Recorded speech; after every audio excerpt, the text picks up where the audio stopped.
And one thing that I used to say before, ladies and gentlemen, realizing that I can't really say it anymore, you can't really use this argument anymore, and I am going to have to go in a moment, ladies and gentlemen, I'm already running behind, is I used to think that maybe we could, have it just be, Christians or whatever,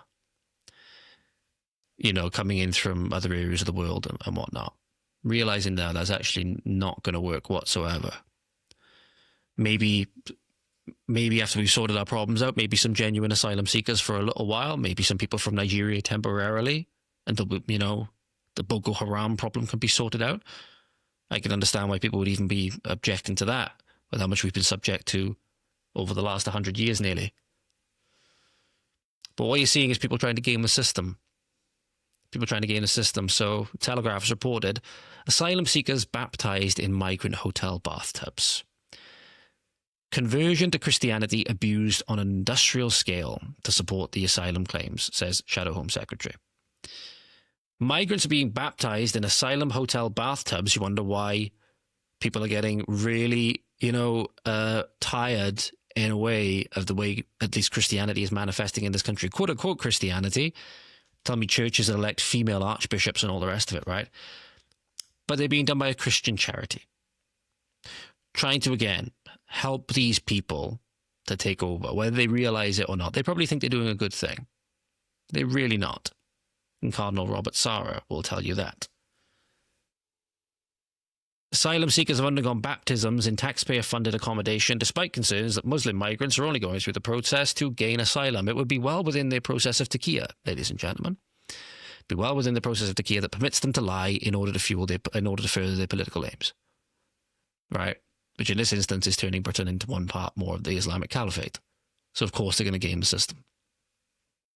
That's why, sorry ladies and gentlemen, eventually the more and more you scrutinize the question around immigration, remigration, all the rest of it, you will inevitably come back to the only one that it seems the infinite regression of this. Can't have it on religion because people will game the system. And then you get to the term ethno-nationalists, right? And they're supposedly these far-right nationalists and all the rest of it, right? But ethnicity is the one thing which nobody can change no matter what. This is down to your very blood. That is, whether you want to admit it or not, where the buck will stop. That is where the buck will stop. And that's really then, once you really scrutinize it enough, it's kind of the only one that really makes sense. It's kind of the only one that really makes sense. And as I'm starting to come around to see how people are seeing this a lot more now, by the way, it is that ultimately when you scrutinize the position enough and enough and enough, and where you're going to get to the point where it actually makes logical sense, at least in the context of Britain, where it does have its distinct peoples that make up its ancestral history and a certain people's ancestral homeland or homelands, the buck stops there, unfortunately. It's a bit like, again, I believe it was Robert Sarra was quoted as saying that to the Polish people, for example, in one of his interviews or one of his public speeches or whatever, you're Poles first, then Catholic, then European. Because people could leave Catholicism. People could leave Orthodoxy. People could leave Protestantism. You could become an apostate of all different manner of faiths. You become an atheist, right? No matter where you are in the world. You could go to anywhere in the world. But your blood will trace you back to a certain place, a certain heritage every single time. That is immutable. And that's just the reality of the situation.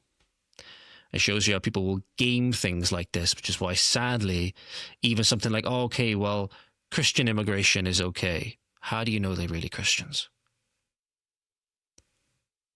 And ultimately, you cannot get around the ethnicity question. You cannot get around the points about ethnicity when you get to the nuts and bolts of it. Once you get down to the barest, the barest elements of it, of what people make up certain nations and whatnot, you inevitably run up against ethnicity. That's just the reality, unfortunately. If you enjoyed that clip, then make sure to go on over to the Voice of the Valleys X page at VOT_Valleys on X. We're also on Instagram at Voice of the Valleys.